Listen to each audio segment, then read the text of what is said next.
A informação sobre a redução das mortes por agressão e, enfim, dos homicídios, ela precisa ser relativizada. Por quê? É verdade que nós temos uma tendência de decréscimo ao longo dos anos e motivada, primeiro, por um envelhecimento da população, ou seja, o número absoluto de jovens tem diminuído. O Brasil enfrenta um fenômeno demográfico onde aumenta, a população envelhece. E mais uma questão importante também, uma nova dinâmica do crime organizado, da cena do crime organizado, com diversas facções, algumas perdendo, outras fazendo tréguas ou acordos, principalmente na região norte e nordeste do país. Tanto é verdade que, com todos os problemas, o Amazonas é o estado que mostra crescimento dos homicídios, mas aqui a gente tem um problema sério que todos que nos ouvem e veem precisam ficar atentos.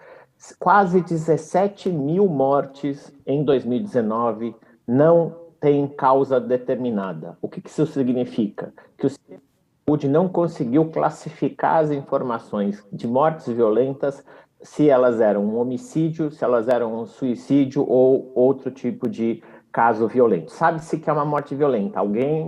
Você foi morto por uma arma de fogo, por uma facada e assim por diante, mas você não sabe a causa dessa morte. Então, essa queda aqui de 21%, na verdade, ela pode ser muito menor, porque nós temos que entender que 17 mil, quase 17 mil, para ser mais exato, 16.648 mortes, ficaram sem classificação de causa.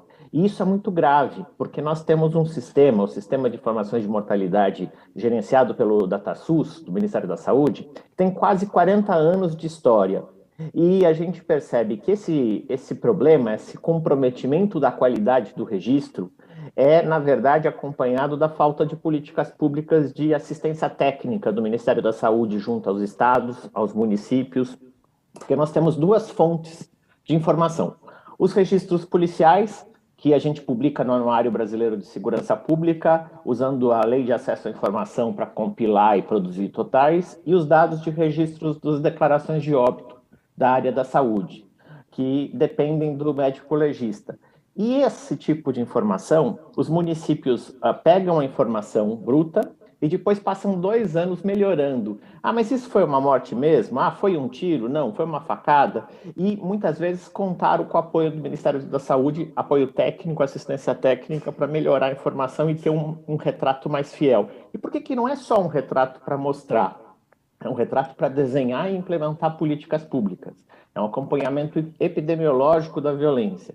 E a gente percebe uma fragilização da qualidade da informação, e a gente precisa perguntar para o Ministério da Saúde por que essa informação está sendo tão deteriorada. Os dados estão perdendo qualidade. Nós estamos comprometendo 40 anos de séries históricas de estatísticas públicas na área da saúde no Brasil. Não dá para a gente achar normal quando você tem um problema metodológico desse e achar que a gente consegue resolver. Não, é só um problema, os dados estão caindo. Não. Sim. É para isso que, inclusive, a gente cruza essas duas coisas. Paulo, eu queria abordar contigo também essa questão histórica e estrutural sobre a população negra, né, que tem mais do que o dobro de chances de ser morta, segundo esse levantamento também. O que o estudo conseguiu levantar nesse sentido, Paulo? Então, Diego, a gente tem o dado mostra que, na média nacional, 2,6 vezes. Uma pessoa tem 6 vezes mais chances de ser assassinada do que uma pessoa branca. Mas em algumas situações, como Alagoas, esse risco é de mais de 40 vezes superior. Então, quando a gente olha essa informação, a gente vai, muitas vezes, desconstruir argumentos de que o problema é geral. Não, ele é muito racialmente localizado. A violência afeta um grupo da população brasileira, um grupo racialmente construído, que precisa de política pública. Precisa que a gente pense prevenção, pense como que a gente mitiga. E, ao contrário do que alguns vão dizer que são negros matando negros, o que a gente está aqui mostrando é que a violência atinge a população negra numa intensidade muito grande. Então, a gente não pode simplesmente chegar e falar assim, então é um problema deles. Não, muito pelo contrário, é um problema do Brasil, nosso, civilizatório, de quem tem, no mínimo, a disposição para pensar um projeto de nação que seja civilizado e que pense cidadania, porque senão a gente fica sempre num jogo de empurra, com déficits históricos em relação ao racismo que acaba sendo estrutural na nossa sociedade. É isso. E, Paulo, a população indígena, no contrário da média nacional, houve um acréscimo, aumentou o número de mortes em relação a essa população.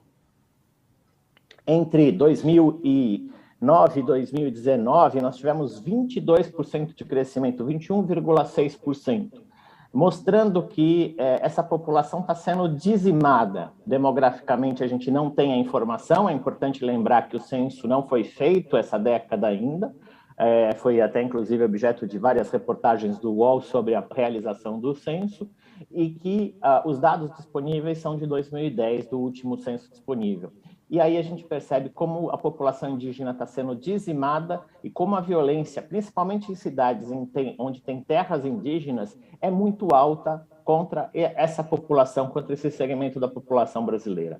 A gente vai percebendo que o Brasil ele é muito leniente com a violência, ele de certa forma se sente anestesiado com a violência, só que quem sente os efeitos mais fortes dessa violência são, infelizmente, as minorias políticas que não conseguem mudar as políticas públicas, porque são maioria na população, os negros, os jovens, os indígenas e as mulheres. Também houve um acréscimo, estava dando uma olhada aqui nos números que chamam a atenção, dos casos de violência envolvendo pessoas com deficiência, né? É um número assustador quando a gente olha aqui. Então, os números, é a primeira vez que o Atlas traz essa informação, a gente tem sempre que pensar que existem questões metodológicas que precisam ser enfrentadas, e o primeiro desafio nosso é ter o dado.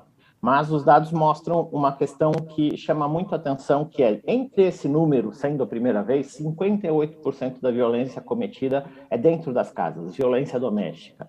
Então, as famílias brasileiras precisam interpretar como que estão lidando com as pessoas com deficiência e como é que as políticas públicas podem prevenir esse tipo de situação. Na verdade, a gente tem aqui o Atlas desse ano mostra um retrato bastante cruel, porque atinge diferentes segmentos da população numa intensidade que talvez a gente não quisesse assumir no discurso oficial, mas que nos exige que a gente pense ações de prevenção urgentemente.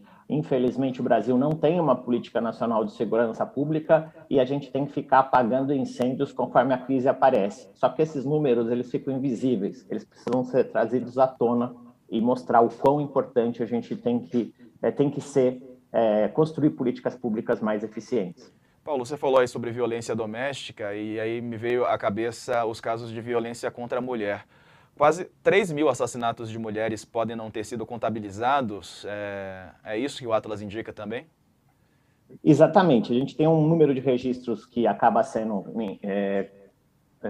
dentro das causas não determinadas, tem um maior número que chega a 3 mil. E uma informação importante no caso da violência contra a mulher é que, no período 2018-2019, crescem os homicídios de mulheres 6,1%, enquanto caem dentro das casas, enquanto caem fora das casas em 28%. Então, significa que a violência dentro de casa é uma realidade e que o Estado não pode tapar os olhos achando que esse é um problema das famílias. Não, é um problema de todos nós.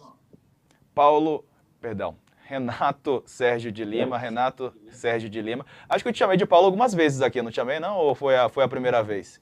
Se chamei, peço desculpas. Chamou, mas não tem problema. Não sei de onde veio o Paulo, confesso a você. Tem um Paulo que fala comigo aqui no ponto. Pode ter sido isso, talvez, mas agradeço ao Renato Sérgio de Lima, que é do Fórum Brasileiro de Segurança Pública, está feita a correção, e agradeço aqui por trazer essas informações para a gente, o público do UOL. Renato. Obrigado pela oportunidade.